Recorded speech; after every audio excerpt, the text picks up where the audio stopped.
Sure. My name is Scott Nurkin. What do you do, Scott? I am a full-time artiste. I paint murals for a living.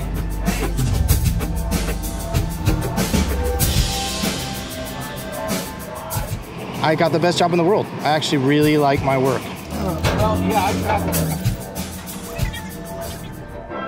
20 years ago, when we would transfer a piece of paper to the wall, or a picture on a piece of paper to a wall, you'd put a grid out and then you'd put the grid on the wall. And so if that equaled, I don't know, 1/2 of an inch by 1/2 an inch equals 1 foot by 1 foot on the wall, you could translate whatever's in that little square to whatever would be in the square on the wall.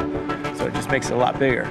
And it's an ancient way of doing it. I mean, Da Vinci did it, Michelangelo did it, that's why he put the Sistine Chapel up.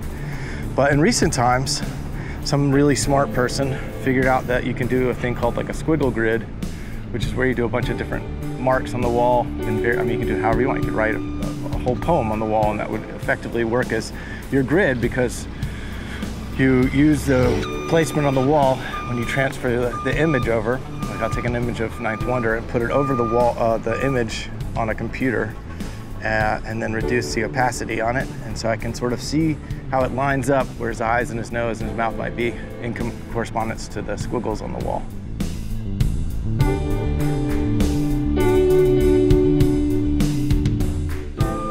I mean, for as long as I've been an artist, I've been a musician almost as long, probably since I was 12 or 13, and it's kind of, you know, goes hand in hand with art for me. The two are sort of like the two most important parts of my life, art and music.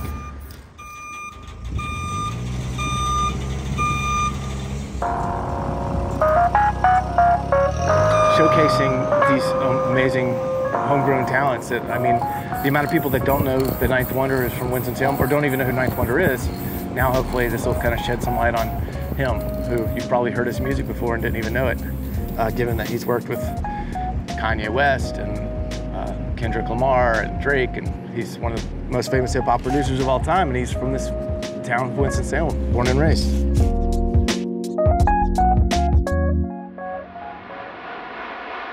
The reason why I started is I was confused about the fact that I'd lived in North Carolina my whole life, and I'd never found out about the fact that Thelonious Monk or John Coltrane or Roberta Flack were from North Carolina, born and raised, until I was well into my 20s, out of college, maybe even into my 30s.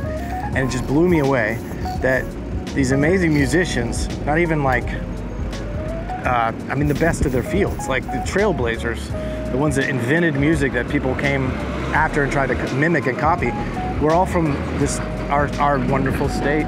And so I found it real important to showcase that. I really wanted to educate people about it, because I felt like it was ridiculous that we weren't being taught this stuff in North Carolina history in 4th grade.